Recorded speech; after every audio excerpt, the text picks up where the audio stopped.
रहा हूं, बसपा खाता नहीं खोलने जा रही है पिछले चुनाव की तरह, बिल्कुल खाता नहीं खोलने, नील नील बटे सन्नाटा। राजनीति ऐसे होती है, लड़कर संघर्ष करके। जेपी आंदोलन सड़क पर हुआ, अन्ना आंदोलन सड़क पर हुआ, इंदिरा के खिलाफ सड़क पर लोग उतरे, बीपी सिंह के खिलाफ सड़क पर उतरे। जब मंडल कमीशन लागू किया गया तो वो जो मनुवादी सड़क पर नंगा नाच कर रहे थे वो कानून था, और हमारा SC ST एक्ट को सुप्रीम कोर्ट ने डायलूट कर दिया। हमारा समाज 2 अप्रैल 2018 को सड़क पर उतरा, आपने 14 लोगों को गोली मार दिया, बहन जी ने कुछ नहीं कहा, आवाज निकालिए। दिल्ली के बाराखंबा रोड पर मुस्लिम समुदाय से जुड़े कुछ लोग सुप्रीम कोर्ट तक मौन जुलूस निकालते नजर आए। दलित हिंसा पर गरमाई सियासत के बीच इन लोगों ने SC ST एक्ट पर सुप्रीम कोर्ट के फैसले के खिलाफ भारत बंद के दौरान हुई हिंसा को गलत बताया, जिसमें 10 लोगों की मौत हो गई, जिसका विरोध करने के लिए ऑल इंडिया यूनाइटेड मुस्लिम मोर्चा नाम के एक संगठन ने मौन मार्च निकाला। दलित समुदाय के समर्थन में उतरे इस मुस्लिम संगठन ने केंद्र सरकार पर दलित आंदोलन के दौरान हिंसा पर काबू नहीं पाने का आरोप लगा दिया। सरकार को फौरन एक्शन में आना चाहिए, सरकार की शिथिलता ने इस परिस्थिति को जन्म दिया है। हालांकि आप समझिए, आप जी हाँ, अब मैं गलत हूँ?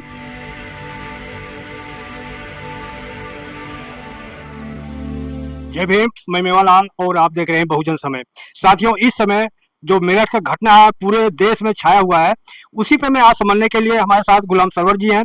इनसे समझूंगा कि आखिर बहन जी का जो ट्वीट आया है उस पर आप लोग कह रहे हैं कि बहन जी के गलत ट्वीट है।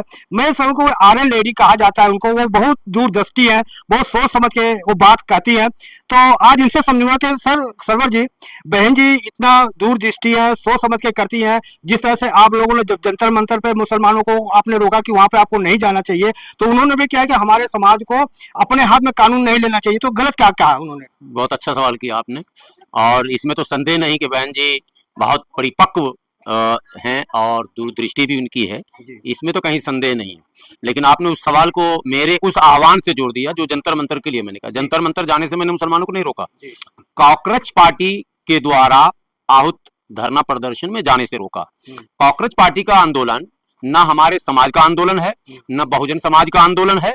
विशुद्ध रूप से आप सबको पता है, सब मानते भी हैं, बोलते भी हैं, लेकिन पता नहीं क्यों भूल जाते हैं। UPSC हो, नीट हो, या दूसरे कोई भी माने एग्जाम हो, दुनिया जानती है कि अधिकांश बच्चे अपर कास्ट के इसमें बैठते हैं, इसमें तो कोई संदेह नहीं है। हमारे बच्चे तो शिक्षा में बहुत पीछे हैं, हमारे भी बच्चे नीट में, UPSC में, सब में, लेकिन उनकी संख्या आबादी के अनुपात में बहुत कम है।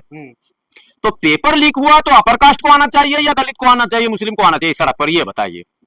नहीं, नेतृत्व किसको करना चाहिए? जिसकी संख्या, बहन जी का ही नारा है, जिसकी जितनी संख्या भारी उसकी उतनी हिस्सेदारी। तो पेपर नीट का मेरा दावा है पूरे भारत के मैंने कैलकुलेटर करने वालों से कि नीट में बैठने वाले छात्रों का लिस्ट निकाल लीजिए, 80% 70% उसमें अपर कास्ट के बच्चे, और यहाँ दीप के जो खुद SC समाज के हैं उनको अमेरिका से बुला के बैठा दिया गया, और ब्राह्मणों को टिक्का लगा के बाहर खड़ा कर दिया गया विरोध कर रहा कॉकरोच का। क्या खेल है? क्या बहन जी दूरदृष्टि होंगे? उससे 100 गुना तो हम दूरदृष्टि रखते हैं। हमने तो अपने समाज को कहा कि ये प्रायोजित है सरकार द्वारा, चूंकि अच्छा क्यों सरकार ने ऐसा किया, क्यों किया, इसका जवाब देता हूं, सुनिए। चूंकि पूरे देश में आंदोलन की सुगबुगाहट चल रही थी। पहली सुगबुगाहट 1 अप्रैल जो लेबर्स डे जिसको कहते हैं आप, जो श्रमिक माने परिश्रम करने वाले लोगों के लिए एक दिन बनाया गया है, 1 मई मजदूर दिवस। उस दिन पूरे भारत में एक बड़े आंदोलन की तैयारी चल रही थी। उस आंदोलन को पहले सरकार ने कुचला। कैसे? वो UGC उसी बीच में लाया गया था और सब UGC में पूरा देश उलझ के रह गया। अब जब फिर देश में एक सुगबुगाहट हुई कि एक बड़ा आंदोलन किया जाएगा संवैधानिक व्यवस्थाओं में हस्तक्षेप करने के खिलाफ, एन केन प्रकारेण धार्मिक लबादा उड़ाकर संविधान की आड़ में संशोधन के नाम पर बहुमत का दुरुपयोग करने के खिलाफ, इत्यादि इत्यादि। तब सरकार के LIO ने जो रिपोर्ट दिया तो सरकार ने कहा कि अच्छा हुआ पेपर लीक हुआ है, तो किसको बैठाया जाएगा? अपर कास्ट को बैठाया जाएगा, तो बड़ा समाज तो SC ST OBC का वो तो आएगा नहीं, तो इसका लीडर एक पकड़ो गुलाम, जैसे चिराग पासवान गुलाम, जैसे रामदास, राम जी के दास, दास समझते हैं, दास के मन नौकर भी होता है, गुलाम भी होता है, जो मैं हूं गुलाम, गुलाम सरवर मन सरदार के गुलाम। तो रामदास जी को आप SC का लीडर मानते हैं? आप मानते हैं? रामदास जी अठावले की बात कर रहा हूं। बाबा साहब के परम भक्त हैं, पैदल वो मशाल लेके चैत्य भूमि तक जाते हैं। आपने देखा कि नहीं देखा? हमने देखा दौड़ते हुए, वो जवानी मैंने उनकी देखी। 2001 मोदी जी छोड़ते नहीं, उनको अपने साथ रखते हैं। हाँ, मोदी जी बहन जी को भी नहीं छोड़ रहे हैं। बहन जी को बोले वही घर में रहो, मैं कैमरे पर कह रहा हूं, बिल्कुल बुरा नहीं मानेगा समाज। बहन जी को इतनी अपॉर्चुनिटी मिली, इतना अवसर मिला, बहन जी को पूरा एग्जैक्ट डेटा मिला हुआ है कि 2007 में जो पूर्ण बहुमत की सरकार बनी थी उसमें माइनॉरिटी और SC ST OBC समाज का बहुत बड़ा रोल था, पिछड़े समाज के बड़े वर्ग का वोट आया था, SC समाज का 100% वोट टर्न हुआ था, माइनॉरिटी का 95% वोट टर्न हुआ था, तब जाकर पूर्ण बहुमत की सरकार बनी थी। भारत के इतिहास में SC समाज का पूर्ण बहुमत पर बगैर किसी के कांधे पर पूर्ण बहुमत की सरकार उत्तर प्रदेश जैसे राज्य में पहली बार मिला स्वतंत्र भारत में। SC समाज का लीडर मुख्यमंत्री तो बना कई राज्यों में, लेकिन उसको मनुवादी पार्टियों ने बनाया था। सर मुद्दे मैं मुद्दे पा रहा हूं, मनुवादी पार्टी ने बनाया था, लेकिन बहन जी को किसी पार्टी ने नहीं बनाया था, स्वयं की साहब की बनाई हुई पार्टी ने बनाया था। तब बहन जी को इधर उधर जाने की जरूरत नहीं थी। पाठक जी आ जाओ, मिश्रा जी आ जाओ, दुबे जी आ जाओ, पहले था तिलक तराजू और तलवार, अब आप समाज फैसला करे कि साहब कांशीराम का लगता है या बहन जी का लगता है ना सर, मैं मेरठ ही आ रहा हूं। और तिलक तराजू तलवार तो अपनी जगह पर रह गया, तिलक भी आ गया और तलवार वाला भी आ गया, और उसके बाद आया हाथी नहीं गणेश है, ब्रह्मा विष्णु महेश है, पंडित शंख बजाएगा, हाथी दिल्ली जाएगा। न हाथी दिल्ली गया, न पंडित शंख बजाया, वही ब्रजेश पाठक जो वहां मंत्री थे आज यहां मंत्री हैं, जहां दलितों की पिटाई हो रही है। अगर बहन जी के कथनानुसार एक ट्वीट और उनका आया था पिछले दिनों कि ब्राह्मण जो है वो दलितों के मददगार होते हैं, हितैषी होते हैं। ये कब से कहां किस पुस्तक में लिखा हुआ मिला? फूले की पुस्तक में, बाबा साहब की पुस्तक में, शाहू जी की पुस्तक में, मैंने बाबा किसकी पुस्तक से उन्होंने निकाला? कौन सा लेखक लिख दिया कि मनुवादी ब्राह्मणवादी सोच के लोग, मैं ब्राह्मण को नहीं कर रहा हूं, ब्राह्मणवादी सोच और विचार की बात कर रहा हूं, वो दलितों का हितैषी जब हो ही गया तो फिर समाज में विषमता का प्रश्न ही खत्म हो जाता है। जो हजारों हजार साल तक विषमताएं और भेदभाव की गई, उसके लिए जो लड़ाइयां लड़ी गई, वो हमारे महापुरुष ने अपनी बलिदान, अपना त्याग क्यों दिया था? इसी के लिए दिया था। वो पागल थे क्या? बेवकूफ थे क्या जो तालाब से पानी पीने नहीं दिया जा रहा था? आज 21वीं सदी में स्वतंत्र भारत में 80 साल के बाद 8 दशक स्वतंत्र हुए हो गया, तब जब we the people of India Baba Saheb ने लिख दिया, तब भी हमारे नौजवानों को बारात पे घोड़ा चढ़ने नहीं दिया जा रहा। ये कोई बनावटी बात नहीं है। अब भी फोर्स लगते हैं। अभी 3 दिन पहले भी एक जगह पुलिस खड़ी हुई। कानून अपने हाथ में मत लीजिए। अच्छा, तो समाज को आगाह करें। आंदोलन करना कानून हाथ में लेना है। तब तो बहन जी CA NRC के खिलाफ जो मुसलमान आंदोलन किया था वो भी कानून हाथ में लिया था, तो बहन जी का मुसलमान भी दुश्मन हो गया। और चंद्रशेखर जी के साथ या अन्य नौजवान और अन्य संगठन, the Bahujan society of India के नाम से बिहार में एक संगठन चलता है, मैं उसमें भी पद पर हूं, वो मूवमेंट, या फिर बामन मेश्राम के नेतृत्व में जो मूवमेंट चलता, सारे मूवमेंट इलीगल है। इसका मतलब बहन जी के नजर में तो बहन जी कैसे समाज को लेकर चलना चाहती है वो तो बताएंगे ना कम से कम। नहीं, आप ये बताइए, अगर बहन जी की सरकार जब होती, अगर तो आप सरकार जिंदगी में नहीं होगी। नहीं, अगर बड़ाई में होता तो क्या अविनाश पांडे इस तरह से जो थप्पड़ कांड अगर होता तो ये तो बहन जी इसके जिम्मेदार है ना। सरकार उन्होंने अपनी खुद खोई है ना। जब उन्होंने नारा बदला, काम बदला, तरीका बदला तो अविश्वास हो गया। आप सुनिए, मैं कैमरे पर कभी लल्लो चप्पो नहीं करता, लल्लो चप्पो करता तो मैं बसपा में काम कर चुका हूं। गाजियाबाद नाम सुना ना? अच्छा, ये गौतम बुद्ध नगर जो बना है उससे पहले उसका नाम क्या था जिला का? ये जो ज्योतिबा फूले नगर बना है उसका नाम क्या था? उसका नाम अकबरपुर था। बहन जी ने भी क्या क्या किया वो समझिए। आपने रामपुर का नाम नहीं बदला, सीतापुर का नहीं बदला, हनुमान नगर का नहीं बदला, कृष्ण नगर का नहीं बदला, अकबरपुर का बदला, जलालपुर का बदला। तो आप तो धीरे धीरे अच्छाई नहीं दिख रही आपको? कमी नहीं, अच्छाई तो यही है कि उन्होंने 2014 में ऑन कैमरा कहा कि हमने अपने समाज का वोट भाजपा को शिफ्ट कर दिया। कोई आरोप नहीं, मेरे पास वीडियो है। कई बार बहुजन समाज के पत्रकारों से मेरा डिबेट हुआ, मैंने वीडियो दिखाया। उन्होंने प्रेस कॉन्फ्रेंस में कहा कि मैंने अपने समाज का वोट भाजपा को शिफ्ट कर दिया, इसलिए कि मुसलमान जो है वो आतंकी सोच के होते हैं। कैसे मुसलमानों से उम्मीद की जाए? उसके बाद भी उत्तर प्रदेश और भारत का मुसलमान बहन जी के प्रति अभी भी नर्म रवैया इसलिए रखता है कि उनको अपने समाज का हीरो मानता है। लेकिन उनके बयानों ने, उनके क्रियाकर्मों ने, क्रियाकलापों ने पार्टी को हाशिए पर लाकर ढकेल दिया। वो पार्टी जो राष्ट्रीय पार्टी थी, SC की पार्टी राष्ट्रीय पार्टी, और OBC की पार्टी राष्ट्रीय न बन पाई, देवगौड़ा की पार्टी राष्ट्रीय न बन पाई, लालू जी की न बन पाई, ममता की न बन पाई, नीतीश की न बन पाई, लेकिन बहन जी की पार्टी राष्ट्रीय पार्टी बनी थी। इससे बड़ा अपॉर्चुनिटी अब नहीं मिलेगा। पंजाब में, दिल्ली में, क्या कहते हैं, मध्य प्रदेश में, राजस्थान में, बिहार में बसपा का बड़ा रैला और जन सैलाब, 5 विधायक, 10 विधायक, 1 सांसद। अरे अर्जुन सिंह जैसे दिग्गज नेता को धूल मध्य प्रदेश में बसपा ने चटाया सतना से। लेकिन बहन जी ने इस पार्टी को बर्बाद किया। अब समाज को वो बर्बाद करना चाहती है, इसलिए ये समाज नहीं सुनेगा उनका।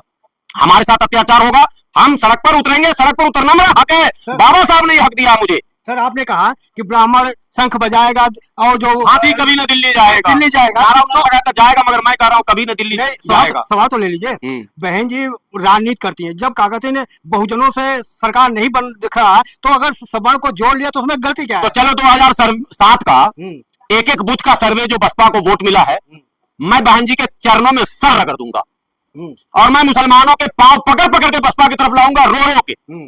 जितना मुसलमान मिलेगा उसका पैर पकड़ूंगा और उसको खुदा का वास्ता और कुरान का वास्ता, नबी का वास्ता देके रो रो के कहूंगा बसपा को वोट दो। 2007 का बूथ वाइज वोट निकाल कर रहा है, अगर ब्राह्मणों के बूथ पर बसपा को वोट मिला होगा एक भी, तो मैं नाक कटा लूंगा, नाक रगड़ दूंगा। एक वोट नहीं मिला। बहन जी क्या, बहन जी बच्ची है, दूध पी रही है क्या? बहन जी को पता बूथ का रिपोर्ट नहीं मिलता बसपा को, फिर आपने ब्राह्मणों को सर पर क्यों बैठाया? फिर आपने हाथी दिल्ली जाएगा और ब्राह्मण शंख बजाएगा क्यों कहा? आपने यह क्यों नहीं कहा कि भारत का बहुजन सर उठाएगा और हाथी दिल्ली जाएगा? बहुजन समाज अब जाग गया है, बहुजन बटन दबाएगा, हाथी दिल्ली जाएगा और बहन जी को प्रधानमंत्री बनाएगा, यह नारा होना चाहिए था। आपने नारा दिया, फिर वही लौटे। ब्राह्मण शंख बजाएगा, ब्राह्मण तो शंख भी बजाएगा और बैंड भी बजाएगा। बैंड बजा दिया, घर में ताला लगा दिया। बहन जी की हिम्मत नहीं है सड़क पर आने की, हिम्मत नहीं। मैं कह रहा हूं हिम्मत। नोट कर लीजिए, बसपा के लोगों को बुरा लगे तो लगे, हिम्मत है, मर्द रोड पर मोचा के खड़ा है और मर्द के साथ समाज भी खड़ा है। समाज गलतफहमी न पालिए, बहन जी अकेली है, संगठन छोटा है। क्या हो गया बसपा को? बसपा के लोग क्यों नहीं गए एसपी के खिलाफ? बसपा के कोर्ट, बहन जी ने कहा हमको संवैधानिक कार्य करना चाहिए। बसपा कोर्ट गई क्या अविनाश पांडे के खिलाफ? बसपा गई है? जवाब चाहिए हमको, कमेंट बॉक्स में लिखिए, बसपा कोर्ट गई क्या? और सिर्फ ये मेरठ की बात नहीं है, इससे पहले हाथरस में बसपा गई थी क्या? कोर्ट गई थी क्या? वो घूम रहा छुट्टा सार की तरह। तमाम जो SC ST समाज और पिछड़े समाज जो सर्व समाज की बात बहन जी करती थी, माइनॉरिटी खिलाफ। चलिए, हमारी मस्जिदों पर बुलडोजर चल रहा है, बहन जी ने कोई बयान दिया? चंद्रशेखर ने बयान दिया, चंद्रशेखर बोल रहा मोचे, ठीक है, बयान से कुछ नहीं हो रहा, बयान से किसी का कुछ नहीं होता। चंद्रशेखर तो आंसू बहाने गए, ठीक है, आंसू ही तो हम देखना चाहते हैं। बहन जी का आंख का आंसू सूख गया क्या? बहन जी के पास नेता नहीं है क्या? उनके भतीजा नहीं है क्या? उनके तमाम मिशनरी साथी कहां, हजारों की तादाद में? लोगों को जेल में भिजवा दिया, उधर आंसू बहाने चले गए। कौन जेल में भिजवा दिया? किसको भिजवा दिया? तो भीड़ नहीं, चंद्रशेखर जी के कहने पर रवि गौतम ने गया था। रवि गौतम अपने दल बल के साथ गया था। रवि गौतम के साथ भी हम खड़े। जो नौजवान बहादुरी दिखाएगा, सड़क पर आएगा, हम उसके साथ खड़े होंगे। उपद्रव कोई नहीं मचाया। आप फिर मनुवादी बात कर रहे हैं, मतलब कानून हाथ वहां पे क्या दुकान तोड़ा है? थाने पे गोली चली है, थाने पे पत्थर चला है, थाने पे पथराव हुआ है, क्या हुआ? पुलिस को किसी ने गाली दिया? कोई अपमानित? एक वीडियो दिखाई, पहले वीडियो दिखाइए मेरठ का। अविनाश पांडे का बयान सुना कि नहीं आपने? मतलब आपको मनुवादी पे भरोसा? हमारे समाज का बयान, हमारी महिला, हमारी माँ बहन वहां कह रही है रो रो कर। अविनाश पांडे का जो वीडियो सार्वजनिक है, पहले वो देखिएगा के बाद का बयान देखिएगा। पहले वीडियो सार्वजनिक है, तेरी के मारता हुआ घुस रहा है एकदम तेजी से, सुनिए, और कहेगा तूने सड़कें गंदी कर दी। SC ST एक्ट में मुकदमा होना एकदम जरूरी है। जितने SC समाज के वकील हैं, अगर सुन रहे हैं मेरा वीडियो, पूरी ताकत झोंक दो, इम्तिहान है तुम्हारा। मुकदमा दर्ज कराओ SC ST एक्ट में। आप दलितों को गाली बकेंगे सड़क पर? सड़क किसी के बाप का है? सरकार का, हमारे बाप का भी है भाई। सर कह रहे मैं कानून के हिसाब से काम कर रहा हूँ। अच्छा, कानून में अभिरक्षा में बंदी मैंने गाड़ी में वो रवि गौतम है और उसको दरवाजा तोड़ के पीट रहे हैं, कानून है? कह रहे हमें समय सब प्रमाण है हमारे साथ। क्या प्रमाण? वीडियो बता रहा है कि आप घुस के पीट रहे हैं, गाली बक रहे हैं, और कौन सा प्रमाण चाहिए? क्या प्रमाण आप देना चाह रहे हैं? उसमें वीडियो है कि पहले तो आपने पब्लिक को पीटा, धातरी पूरा वीडियो तो देखा दू क्या? वीडियो देखा है ना आपने? सिंघम की तरह है, जैसे लग रहा फिल्म की शूटिंग हो रही है, और मारते हुए चले गए, फिर लौटे तेजी से, एकदम तेजी में, जैसे भूखा शेर आता, और घुस के दरवाजा खोल के, और उसके बाद रवि गौतम की पिटाई की। तो शांति हो जाइए आप। मैं शांति कैसे हो जाऊं यार? फिर आप मैं आप सवाल ये बताइए, वो मकसद क्या था जो इसे चाटे मार रहे हैं? और मकसद तो दलित है ना, कीड़ा मकोड़ा है ना। बहन जी तो पहले ही बिक चुकी है, उनको पता है कि अकेला चंद्रशेखर क्या करेगा, ताकि लोग दोबारा इंसान इस तरह से एक्शन न। इंसान क्या, मैं बसपा के लोगों से हाथ जोड़कर कहता हूं, और किसी सादे कागज में 6 महीना बाद इलेक्शन होगा। मेरा चैलेंज है, सादा कागज एक निकाल के सब बसपा वाले लिख लो। हमारे मित्र सब हैं, बहुत सारे मित्र हैं मेरे। अभी कमेंट होगा, निजी कमेंट भी होगा, फोन भी आएगा, मुझे पता है। बसपा खाता नहीं खोलने जा रही है पिछले चुनाव की तरह, बिल्कुल खाता नहीं खोलने। नील बटे सन्नाटा। राजनीति ऐसे होती है, लड़कर संघर्ष करके। जेपी आंदोलन सड़क पर हुआ, अन्ना आंदोलन सड़क पर हुआ, इंदिरा के खिलाफ सड़क पर लोग उतरे, बीपी सिंह के खिलाफ सड़क पर उतरे। जब मंडल कमीशन लागू किया गया, तो वो जो मनुवादी सड़क पर नंगा नाच कर रहे थे, वो कानून था। और हमारा SC ST एक्ट को सुप्रीम कोर्ट ने डायलूट कर दिया। हमारा समाज 2 अप्रैल 2018 को सड़क पर उतरा। आपने 14 लोगों को गोली मार दिया, बहन जी ने कुछ नहीं कहा। गुलाम सरवर ने 3 अप्रैल को सुप्रीम कोर्ट का घेराव किया, और मतलब हम गैर कानूनी। अभी आपको वो वीडियो दिखाता हूँ। रोड पर मुस्लिम समुदाय से जुड़े कुछ लोग सुप्रीम कोर्ट तक मौन जुलूस निकालते नजर आए। दलित हिंसा पर गरमाई सियासत के बीच इन लोगों ने SC/ST एक्ट पर सुप्रीम कोर्ट के फैसले के खिलाफ भारत बंद के दौरान हुई हिंसा को गलत बताया, जिसमें 10 लोगों की मौत हो गई, जिसका विरोध करने के लिए ऑल इंडिया यूनाइटेड मुस्लिम मोर्चा नाम के एक संगठन ने मौन मार्च निकाला। दलित समुदाय के समर्थन में उतरे इस मुस्लिम संगठन ने केंद्र सरकार पर दलित आंदोलन के दौरान हिंसा पर काबू नहीं पाने का आरोप लगा दिया। सरकार को फौरन एक्शन में आना चाहिए। सरकार की शिथिलता ने इस परिस्थिति को जन्म दिया है। हालांकि अब समझिए आप। जी हाँ, मैं अब मैं गलत हूँ? मैं अगर सुप्रीम कोर्ट मार्च का ऐलान किया, मुझे पुलिस ने 100 थ्रेट किया जी कि ये नहीं करने दूंगा, वो नहीं कर दूंगा, 24 घंटे के शॉर्ट पीरियड नोटिस पर, जबकि 2 अप्रैल के भारत बंद में मैं सड़क पर था। मैं खुद भी दिल्ली में था, भीम आर्मी के लोगों के साथ पीछे था। मैं संगठन में, मैं किसी संगठन का गुलाम नहीं। समाज के लिए सकारात्मक सोच रखने वाला कोई भी व्यक्ति अगर आगे आएगा, ABCD समाज का, मैं उसके साथ खड़ा हो जाऊंगा। मैं कतई किसी जाति और किसी संगठन के बंधन में नहीं। किसी से मेरा द्वेष है, किसी से गिरना। बहन जी भी मेरे लिए सम्मानित है, हमारी समाज की शेरनी है, लेकिन शेरनी रिटायर हो चुकी है। सर एक लास्ट सवाल सर, अभी जो पिछला चुनाव हुआ, सारा इंडिया गठबंधन मुसलमान सबको वोट दिया, अखिलेश को दिया, लेकिन बीजेपी को नहीं हरा पाए, तो कैसे कह सकते हो कि अब फिर दोबारा आप मुसलमान उधर देंगे तो हरा देंगे बीजेपी? नहीं, मुसलमान और SC दोनों का बता दे रहा हूँ। वोट ऐसे वो जो खेत में दाना ऐसे बिखेरते हैं ना, वैसे इस बार बिखर रहा है। और इसकी जिम्मेदारी बहन जी की है पहली, और दूसरी जिम्मेदारी ओवैसी साहब की है। ये दोनों समाज का वोट बिखेर रहे हैं। दलित मुस्लिम तो देख लिया ना कि बीजेपी को अखिलेश नहीं हरा सकते। अब बहन जी भी नहीं हरा सकती है बीजेपी को। अभी कोई नहीं हरा रहा। अभी बीजेपी है, धैर्य रखिए। अभी और कुटाई पिटाई होनी है अभी समाज की। जब तक यूनाइट नहीं होंगे, unity of Dalit force, unity of Bahujan force, ये जरूरी है सत्ता परिवर्तन के लिए, और वो अभी दिख नहीं रहा। ओम प्रकाश राजभर कहां से आए? बसपा से ही आए। ये पटेल, सोनेलाल पटेल कहां से आए? बसपा से आए। और पटेल से 2 पटेल बन के, पता है, दोनों बहन ने पार्टी बना लिया। ये बसपा की शाखाएं हैं, ठीक है। और स्वामी प्रसाद मौर्य कहां से आए? वो भी बसपा से। ये सब बसपा की औलाद जो इतने घूम रहे हैं, तो बसपा की अम्मा यानी हमारी बहन, ये औलाद है तो माँ वो ही सबकी जननी मान लीजिए। तो माँ चुप है तो औलाद तो बेरास्ता रहेगा ही। अब औलाद जब बेरास्ता होगा तो वो परिवार कभी सुखी अभी नहीं रहने वाला। इसी तरह से मुस्लिम में, मुस्लिम मजलिस एक पार्टी बनाई थी डॉक्टर अब्दुल जलील फरीदी ने, और फरीदी ने सत्ता में भागीदारी दिलाकर दिखा दिया था कि मुस्लिम नाम से पार्टी बनाकर भी हम सत्ता के भागीदार बन सकते हैं। ये डॉक्टर अब्दुल जलील फरीदी स्वर्गीय ने कर दिया था। लेकिन बाद में मुस्लिम लीग आई उत्तर प्रदेश, उसके बाद ये भी आ गए, फिर पीस पार्टी, फिर नेलोपा, उसके बाद अब आए बड़े पीर, बड़े वो शिरवानी वाले बाबा। अब तो तहस नहस ही है, कुछ है ही नहीं। तो मुसलमान वोट, दलित वोट बट रहा है साहब। भाजपा मस्त है, भाजपा उधर सोना चांदी भी लूटेगी, वो वाला खजाना भी लूटेगी जिसका नाम मैं नहीं लूंगा, और बाकी सारे सत्ता में जो मलाई है वो सब भी लूट लाट के ले जाएगी। और दलित मुसलमान के हिस्से में सिर्फ पिटाई है, अभी पिटाई खाइए। ये धारणा कैसे टूटेगी सर? 1 मिनट का काम है। नहीं सर, एक धारणा कैसे टूटेगा कि मुसलमानों के अंदर जो है, जो बीजेपी को हराएगा हम उसको वोट करेंगे? कोई नहीं हरा रहा बीजेपी को, और इस बार मुसलमान यूनाइट होकर वोट नहीं डाल रहा, ये भी मैं बता दे रहा हूँ। मुझे इस बार नहीं डाल रहा, लेकिन एक रास्ता है। बहन जी एक प्रेस कॉन्फ्रेंस करें, आह्वान करें, जो भी दलित समाज के लोग पार्टी चला रहे हैं, पिछली गलतियों को भूल जाएं। कुछ हम में कमी होगी, कुछ आप में कमी होगी, बोलना पड़ता है। बहन जी के अंदर PM मटेरियल है आज भी। ऐसा नहीं कि वो राजनीति नहीं समझती है या वो मैंने पॉलिटिक्स से अनभिज्ञ है, बड़े बड़े राजनेता को सीधा कर सकती है, मगर कुछ तो मजबूरियां रही होंगी। यूं तो कोई बेवफा नहीं होता। बहन जी की चुप्पी ये बता रही है कि बहन जी अब सक्षम नहीं है ये करने में। बहन जी की एक आवाज पर सर के बल चंद्रशेखर जाएंगे, सर के बल ओवैसी जाएंगे, सर के बल डॉक्टर अयूब जाएंगे, सर के बल सारे लोग जाएंगे। हम PM बनाने के लिए तैयार है, आप CM भी बनने के लिए नहीं दे रहे हो समाज को। एक लाइन। दूसरा लाइन है कि बहन जी लिखे कि बसपा खत्म, अब समाज के लोगों अपना लीडर तुम ही चुन लो। सरवर कहाँ जाएंगे? हम तो समाज के साथ हैं। अब समाज में जो संघर्ष करेगा उसके साथ हैं। अभी संघर्ष जो कर रहे हैं हम उनके साथ खड़े हैं। अभी कौन संघर्ष कर रहे हैं सब देख रहा। जो संघर्ष कर रहा मैं तो रवि गौतम के साथ खड़ा हूं। मैं तो उसकी जमानत का पता लगा रहा हूं कि कौन वकील खड़े हुए हैं। मैं जो भी मदद होगा मदद करूंगा। मैं समाज के उन नौजवानों, उन पढ़े लिखे लोगों के साथ खड़ा हूं जो समाज के हित की चिंता करता हो और उसके लिए संघर्ष करता हो। संघर्ष बाबा जी का, बाबा साहब का नारा है।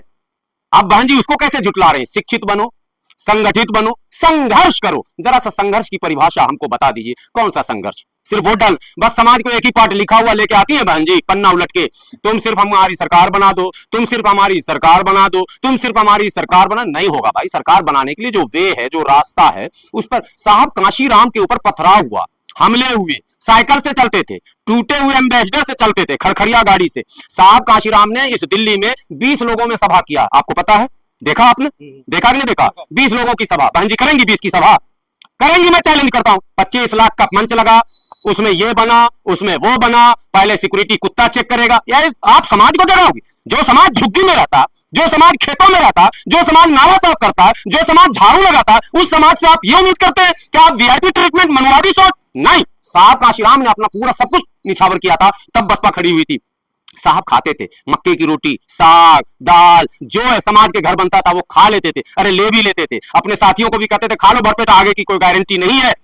तब पार्टी खड़ी हुई थी लग्जरी स्टाइल में और वीआईपी कल्चर से। बसपा कभी दोबारा पांव पर खड़ी नहीं होगी। ऐसा नहीं कि बसपा में मिशनरी लोग नहीं है, क्या कर रहे हो, लोग हैं तैयार, लेकिन सुप्रीमो बहन जी है। आदेश जब तक होगा नहीं, जब तक सिस्टम चेंज नहीं होगा। आप रैली, आज कितनी बड़ी रैली उन्होंने की थी, रैली बहुत बड़ी की थी ना। इसका मतलब उनके आह्वान पर लोग अभी भी जमा हो सकते हैं। इसका मतलब सरकार के दिमाग में अभी भी भय है कि अगर बहन जी बोल देंगी तो बड़ा पंगा होगा।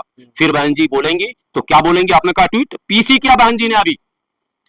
अभी बहन जी का पीसी हुआ और पीसी में पन्ना उलट पुलट के बगैर नाम लिया चंद्रशेखर जी को उन्होंने वीलंता का और घड़ियाली आंसू भी कह दिया। ये नहीं होना चाहिए। हम तो कह रहे हैं कि आपको शाबाशी देनी चाहिए। मेरे समाज के नौजवानों, तुमने अच्छा किया, बसपा की पूरी यूनिट खड़ी हो जाओ वहां।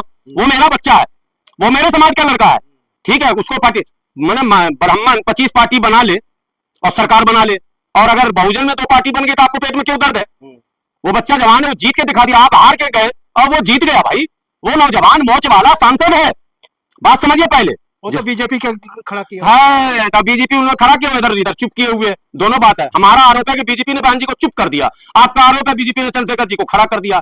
हम तो कहते हैं, जैसे ओवैसी साहब कहते हैं बी टीम, ओवैसी साहब को तब तक हम बी टीम कहते हैं जब तक वो यूनिटी की बात नहीं करते हैं। जिस दिन वो यूनिटी की बात करें उनको मैं टीम मानते हैं, अपना हीरो मानते हैं, अपना लीडर मानते हैं। एक लाइन का गेम है, सिर्फ एक लाइन की बात। अगर समाज ना समझे तो मत समझो, एकदम नट पर खोल के दिमाग की बत्ती जला के सोच लो। जो यूनिटी ऑफ बहुजन फोर्स की बात करे, यूनिटी ऑफ एससी एसटी की बात करे, जो unity of SC ST and minority की बात करे, वो लीडर है ईमानदार। और जो मैं ही हूं मुसलमानों का नेता, सब पक्का बी टीम। चलो लास्ट सवाल सर, मैं ही हूं दलितों का नेता, पक्का बी टीम। अविनाश पांडे को जाना पड़ेगा? बिल्कुल जाना पड़ेगा। ये आज मैं बोल रहा हूं, आप कहीं ऐसा मत सोचिएगा कि आपका चैनल कुछ छोटा मोटा है।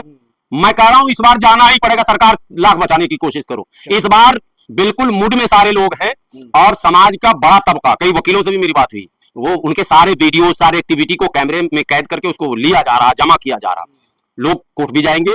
अभी आंदोलन हुआ नहीं है, अभी तो दाएं बाएं झांक रहे। उधर राजेंद्र पाल गौतम जी अपना कॉलम पूरा कर रहे हैं, ठीक है, उधर वो कर रहे हैं, मैंने सब अपना अपना कॉलम पूरा करने में लगा है। कॉलम से काम नहीं चलेगा इस बार सबको उतरना ही पड़ेगा आर और पार, और नहीं तो समाज को लगेगा फिर दोबारा वही मार। धन्यवाद सर, आपने समय दिया। अनुज चौधरी, इससे पहले अनुज चौधरी का सिंघम स्टाइल आपने देखा और तमाम और जो वहाँ पुलिस अफसर हैं उसको देख रहे हैं, और उनके बाद उनको जिस तरह से प्राइज दिया गया, जिस तरह से उनको सम्मान दिया गया है, तो क्या लगता है कि इनको विदाई मिलेगी कि इनको और ऊंचा कुछ मिल जाएगा? देखिए, 2 बातें हैं। अगर खुदा न खास्ता कार्रवाई से बच निकले अविनाश पांडे जी, चंद्रशेखर जी भी मिस किए हैं कल बयान में।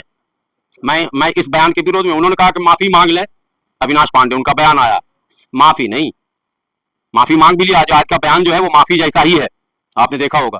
माफी से नहीं चलेगा। मैं समाज के लोगों से बात कर रहा हूं और मैं कह रहा हूं कि माफी नहीं, अगर ऐसे ही माफी करोगे तो प्रमोटेड होके वो एडीजी डीआईजी होंगे, फिर गदा लेके घूमेंगे। इस देश में यही हो रहा। अगर उसी समय जब असंवैधानिक कृत्य अनुज चौधरी ने किया था, समाज एक हो जाता, समाज को उलझाया जा रहा है तो हर मस्जिद के नीचे तुम्हारे भगवान है। अब समाज के लोगों को लग रहा पता नहीं इतने भगवान मिले मंदिर से, मस्जिद के नीचे से, तो समाज का कल्याण क्या हुआ? ये कल्याण हुआ कि चिराग जी रेल मंत्री बने। हमारे यहाँ मुसहर बिरादरी एक है। हकीकत यह है कि कोई गिनती नहीं है। नीतीश कुमार ने गिनती में ला दिया वो मुख्यमंत्री बना के मांझी जी को। आज मांझी जी भी तिलक लगाए हुए, आप फोटो देखिएगा। चलिए तिलक लगाया, कोई बात नहीं है। बयान एंटी मुस्लिम और एंटी दलित, सिर्फ अपनी जाति की बात वो कर रहे हैं। उनको भी पता है कि अब हमको कोई पूछने वाला अगले चुनाव में नहीं, भाजपा के सहारे जितना जी सकते हैं जी लेंगे। ये जो समाज की दुर्दशा है ना, इससे इस तरह के पुलिस अफसरों के मनोबल बढ़ रहे हैं। इसका जिम्मेदार समाज का वो नेता है जिसको समाज ने गलती से नेता मान लिया। आज हम यही पछता रहे हैं। यही हाल मुसलमानों का भी है। गलती से नेता मानिएगा तो आपको पछताना पड़ेगा। आप उसको, भाई गुलाम सरवर भी तो एक बंदा है, आप लोग 10 साल से तो देख रहे हो। 10 साल में कांग्रेस थी यहाँ, शीला दीक्षित के समय मैं यही था। हमारे साथ घूमने वाले शीला दीक्षित के यहाँ चेयरमैन फेयरमैन बन गए।